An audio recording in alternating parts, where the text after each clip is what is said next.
अगर केवल एक बार इन्वेस्टमेंट किया जाए और लाइफ टाइम के लिए एक बहुत ही बेहतरीन बिजनेस हो जाए तो इससे बेहतर और क्या हो सकता है। हर किसी को ऐसे ही बिजनेस की डिमांड रहती है। ऐसा ही एक बिजनेस है कार पार्किंग का बिजनेस। इस बिजनेस का स्कोप खास करके मेट्रो सिटीज में या फिर टियर 1 सिटीज में काफी ज्यादा रहता है। टियर 2 और टियर 3 में भी रहता है, बट जो मेट्रो सिटीज होती हैं और टियर 1 सिटीज होती हैं उनमें इतना ज्यादा कंसाइजनेस होता है, इतनी ज्यादा भीड़ होती है, इतना ज्यादा ट्रैफिक होता है कि एक नॉर्मल बंदा अपनी गाड़ी पार्क कर ही नहीं सकता है कहीं पर भी। अगर करता है तो पुलिस तुरंत चालान कर देती है नो पार्किंग का।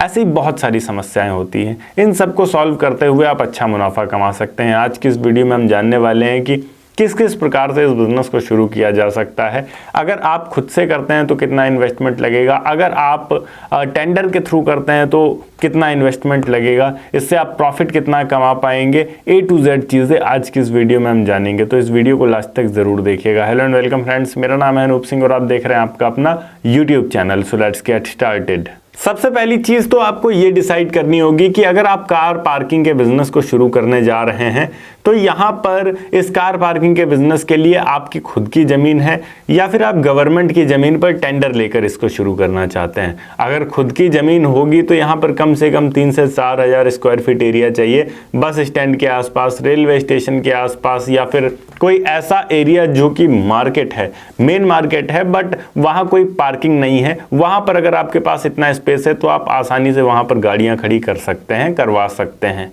अब 3 से 4 हज़ार स्क्वायर फीट वैसे तो काफ़ी ज़्यादा स्पेस होता है, पर अगर आप किसी मेट्रो सिटी या फिर टियर 1 सिटी हैं तो वहाँ पर ये भी काफ़ी ज़्यादा छोटा पड़ जाएगा। तो इसके लिए आप बेसमेंट में कार पार्किंग के लिए सेक्शन A सेक्शन B बनवा सकते हैं, जिससे जो कार पार्किंग है वो आपकी दुगनी स्पेस में हो जाए। इसके लिए लागत काफ़ी ज़्यादा चाहिए होता है, काफ़ी मोटा पैसा चाहिए होता है, पर अगर आप एक बार लगा कर इसको शुरू कर देते हैं तो आप परमानेंट कमाते रहेंगे। या दूसरे ऑप्शन की बात करते हैं। दूसरा ऑप्शन आता है हमारा टेंडर का। अब टेंडर पर अगर आप जाते हैं तो टेंडर के लिए यहाँ पर आपको नगर निगम या फिर नगर पालिका से अनुमति लेनी होती है या देखना होता है कि कोई भी टेंडर खाली है क्या। बस स्टॉप, रेलवे स्टेशन, सरकारी अस्पताल, इन सब जगहों पर खास तौर पर ये टेंडर मिलते हैं। या फिर कोई सरकारी पार्किंग है आपके एरिया में तो वहाँ के लिए खास तौर पर ये टेंडर मिलते हैं। जैसा कि मैंने आपको बताया, नगर निगम या नगर पालिका या फिर इसके अतिरिक्त DDA या फिर LDA, ये ऐसी सरकार की इकाइयां होती हैं जो कि आपको कार पार्किंग का या नॉर्मल पार्किंग का टेंडर देती हैं। इनकी ऑफिशियल वेबसाइट पर भी आप जाकर टेंडर चेक कर सकते हैं, या फिर अगर आप ऑफिशियल वेबसाइट पर टेंडर नहीं चेक करते हैं या फिर नहीं मिलता है आपको या आपके एरिया में, तो आप इनके ऑफिस में जाकर फिजिकली भी चेक कर सकते हैं, बात कर सकते हैं। पैसा हर जगह देना पड़ता है। एक चीज़ को आपको समझ कर चलना है, अगर सरकारी टेंडर या सरकारी कुछ भी आपको चाहिए, अधिकारियों को पहले खिलाना पड़ता है। हाँ, ये चीज़ थोड़ा गलत है, मैं ओपनली बोल रहा हूँ। हो सकता है मेरे पर एक्शन भी हो जाए, पर ये चीज़ जो है वो है, इंडिया में प्रॉपर ये चलती है। इसके लिए आप लीगल एक्शन भी ले सकते हैं, पर अगर आप लीगल एक्शन लेते हैं तो चिढ़न और ज़्यादा बढ़ जाएगी अधिकारियों की और ज़्यादा आपको ये बिल्कुल भी नहीं मिलने वाला है। तो थोड़ा बहुत पैसा खिलाना पड़ेगा आपको अधिकारियों को, उसके बाद ही आपको ये टेंडर मिल पाएगा अगर आप सरकारी लेना चाह रहे हैं। अगर आप प्राइवेट पार्किंग शुरू करना चाह रहे हैं या अपना पार्किंग शुरू करना चाह रहे हैं तो उसके लिए कंस्ट्रक्शन भी आपको खुद ही करवाना पड़ेगा। A to Z चीज़ें आपको खुद बनवानी पड़ेंगी। हाँ, लाइसेंस आपको नगर निगम से लेना होगा, वो आपको आसानी से मिल जाएगा, क्योंकि कार पार्किंग जैसी चीज़ों के लिए गवर्नमेंट बहुत जल्दी लाइसेंस अप्रूव कर देती है, क्योंकि इतनी ज़्यादा समस्या ही है कारों की आज के टाइम में भारत में। बात करें कौन कौन से लाइसेंस और कौन कौन से डॉक्यूमेंट चाहिए होते हैं इसके लिए, तो सबसे पहली चीज़ आपको नगर निगम से अनुमति लेनी होगी। दूसरी चीज़ आपको फायर NOC लेनी होगी अगर बड़ी कार पार्किंग है तो। और तीसरी चीज़ यहाँ पर आपको GST रजिस्ट्रेशन करवाना होगा। चौथी चीज़, अगर आपकी खुद की ज़मीन है तो इसकी ज़रूरत नहीं पड़ेगी, पर अगर आपने रेंट या फिर लीज़ पर ज़मीन ली है पार्किंग के लिए तो उसका लीज़ या रेंट एग्रीमेंट होना बहुत ज़्यादा महत्वपूर्ण हो जाता है। इस बिज़नेस को चलाने के लिए कम से कम आपको 2 से 3 स्टाफ की ज़रूरत पड़ेगी। एक स्टाफ जो कि आपका कैश काउंटर पर रहेगा, एक स्टाफ जो कि प्रॉपर कार पार्क करवाएगा। 2 स्टाफ तो मिनिमम चाहिए और एक आप खुद भी रह सकते हैं जो कि सब कुछ देखेगा, मैनेज करेगा। तो 3 लोग तो मिनिमम रहने ही चाहिए एक कार पार्किंग को चलाने के लिए। इसके अलावा अगर आप शिफ्ट वाइज रखते हैं तो यहाँ पर इस संख्या को आपको दुगना करना पड़ेगा।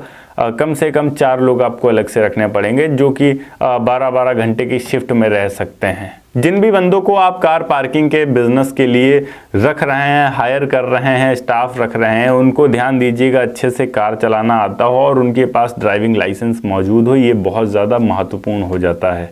अब बात करते हैं इसमें हमारा इन्वेस्टमेंट कितना होने वाला है और हमारा प्रॉफिट कितना होने वाला है। देखिए, सबसे पहली चीज़ तो अगर आप लीज पर ज़मीन लेकर उसमें पार्किंग शुरू कर रहे हैं, रेंट पर ज़मीन लेकर उसमें पार्किंग शुरू कर रहे हैं, तो यहाँ पर आपका खर्चा सबसे पहले तो जो आप एडवांस देंगे उनको या फिर लीज़ के लिए जो पैसे आपने दिए हैं वो देने पड़ेंगे। वो कितना भी हो सकता है, आपके ऊपर डिपेंड करता है। ज़मीन का पैसा मैं यहाँ नहीं जोड़ रहा हूँ, आप अपने हिसाब से ऐड कर लीजिएगा उसको। इसके अलावा यहाँ पर 3 से 6 लाख रुपए अप्रॉक्स आपकी लाइटिंग, रैंप, CCTV कैमरे, इन सब चीज़ों के लिए। ज़मीन अगर खुद की है तो आपके लीज़ के या रेंट के पैसे बच जाएंगे, अगर नहीं है तो उसके पैसे देने पड़ेंगे। अगर ज़मीन खरीदते हैं तो उसके अलग से पैसे देने पड़ेंगे। अगर यहाँ पर आप गवर्नमेंट का कोई टेंडर लेते हैं तो 20 से 25 लाख रुपए तो मिनिमम रहता है, आपको टेंडर की फ़ीस देनी पड़ती है। तब जाकर आपको एक पार्किंग अलॉट होती है, उससे आप जो भी कमाई करते हैं वो फिर शुद्ध विशुद्ध आपका रहता है।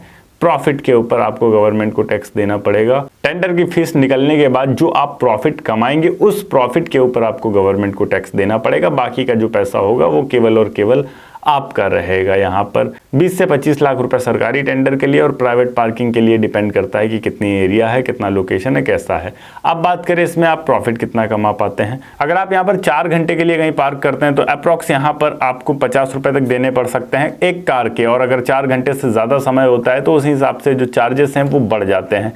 बाइक का भी इसी तरीके से रहता है कि 20 रुपये तक अप्रॉक्स 4 घंटे तक रहता है, और इससे ज़्यादा अगर आप समय लगाते हैं तो तकरीबन दुगना हो जाता है। इस तरीके से इंक्रीज़ हो जाता है। तो यहाँ पर अगर आप एक दिन में केवल और केवल 100 पार्किंग भी करते हैं तब भी 5 से 6 हज़ार रुपये तक केवल कार से आसानी से कमा पाएंगे। अगर आप बाइक पार्क करते हैं अप्रॉक्स यहाँ पर 100 बाइक्स तो 2000 रुपये अप्रॉक्स इससे आएंगे। तो ऑन एन एवरेज यहाँ पर अगर हम लेकर चले तो अगर आप एक अच्छे एरिया में है, लाइक मेट्रो सिटी है या फिर टियर 1 सिटी है या टियर 2 सिटी भी है, तब भी यहाँ पर आप अप्रॉक्स 5 से 10 हज़ार रुपये तक दिन का कमा सकते हैं आसानी से, जिसमें अगर आप स्टाफ का खर्चा 2000 तक भी निकाल दे तब भी आप यहाँ पर आसानी से अपनी बचत 5000 तक तो मिनिमम रख ही सकते हैं अगर मेट्रो या टियर 1 सिटी में है।